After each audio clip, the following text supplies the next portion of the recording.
அதாவது வேற ஏதாவது நான் அந்த மாதிரி வரல. ஏதாவது நம்மகிட்ட இப்போ ஃப்ரீயானா வேற உங்களுக்கு வேற ஏதாவது வேற ஏதாவது நம்ம செய்யலாமா அப்படின்னு தொடர்ந்து என் மேலே ஒரு அரசியல் காழ்ப்புணர்ச்சியில் நீங்கள் பார்த்துருப்பீங்க.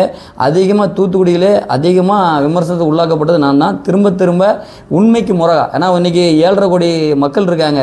ஒரு எம்எல்ஏ மீது ஆதரமற்ற குற்றச்சாட்டை சொல்கிறது இயல்பு. ஆனால் என்னை தனிப்பட்ட முறையில் என்னை பணியை வந்து செய்ய விடாமல் என்னை திரும்ப திரும்ப வந்து எதிர்ப்புகளின் ஒரு தவறான ஒரு இதையும் வந்து இது பண்ணுறாங்க. இது போக இல்லாமல் நிறைய நபர்கள் என்னை வந்து டேரெக்டாக நீ 30 கோடி தரேன், 50 கோடி தரேன், 100 தரேன், இல்லை அதையும் தாண்டி தரேன், நீங்கள் வந்து திமுக வந்துடுங்க, இல்லைனா உங்களை வந்து இப்படி தான் நாங்கள் பண்ணுவோம், இது தென் மாவட்ட அரசியல், கிட்டத்தட்ட தமிழ்நாட்டுக்குள்ளே 100 பணக்காரங்க இருக்காங்கன்னா அதில் 60% திருநெல்வேலி மாவட்டம் தூத்துக்குடி மாவட்டம் தான் இருக்காங்க. அதனால் தென் மாவட்ட அரசியலில் நீங்கள் வந்து கீழேருந்து ஒரு ஏழ்மலையிலேருந்து வந்துட்டீங்க. ஏன்னா நான் இப்போ நான் படுற பாடு இந்த ஏழ்மலையிலேருந்து வந்ததுனால தான். இன்றைக்கி அடிமட்டத்துலேருந்து நான் ஒரு எம்எல்ஏ ஆனதுனால என்னை வச்சு என்னென்ன பண்ணணுமோ அவ்வளோ கஷ்டத்தை உண்டாக்குறாங்க.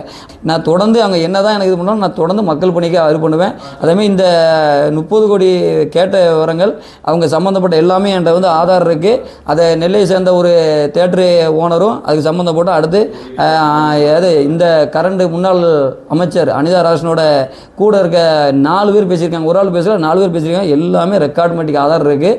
என்கிட்ட கால் பண்ணது, என் கூட இருக்கவங்கிட்ட பேசினது எல்லாத்தையும் ஃபோன் பண்ணி ஒன்று இங்கே வந்துரு, இல்லை நாங்கள் அழிச்சிருவோம், இந்த ஒரு டார்கெட்டில் தான் பண்ணுறாங்க.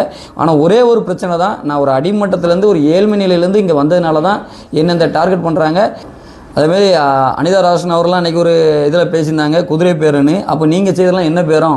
நீங்கள் வந்து வாய் முறையில் பொய்யா சொல்கிறீங்க. நான் எவிடன்ஸாக கொடுக்க முடியும். என்னோட எம்எல்ஏ கோட்ரஸ் ஆஃபீஸில் வந்து உட்காந்துருந்து நான் அன்றைக்கி வந்து மிரட்டி ஒன்று எப்பா நீ கீழேருந்து வந்தவன், நீ வந்து வண்டியில் போனால் உன்னை லாரியில் அடித்து தூக்கிடுவோம். அதேமாதிரி நடந்துச்சு. ஒரு 25 நாள் முன்னே எங்கள் எப்போது ஒன்றரை பக்கத்தில் என்னை எதிர்த்து ஒரு லாரி வருது. அந்த வண்டி வந்து நான் என்னடா எதிர்த்து நீ எதிராக வரைஞ்சு நான் தான் வண்டி ஓட்டுறேன். ரைட் சைடு ரோட்டில் ஏறி என்னோடய கார்லேருந்து நான் ரைட் சைடில் ஏறி தப்பிக்கிறேன். இதுதான் இன்றைக்கி நடந்தது. நான் என் வண்டியோட 25 நாள் கம்பெனியில் வந்து கிடந்திருக்கு. முழுக்க அன்றைக்கி நான் தப்பிச்சதே பெரிய விஷயம்.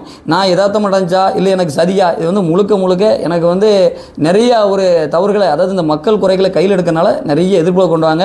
அதுமாதிரி இவங்களோட டார்கெட் என்னென்னா இந்த ஏலத்தை சொல்லி இவங்களை வந்து இங்கேருந்து மாற்றணும், இவங்களை வந்து இது பண்ணணும் அப்படின்னு ஒரு முயற்சியை பண்ணிகிட்டு இருக்காங்க. இதுக்கெல்லாம் நாங்கள் அஞ்ச போகிறதில்ல.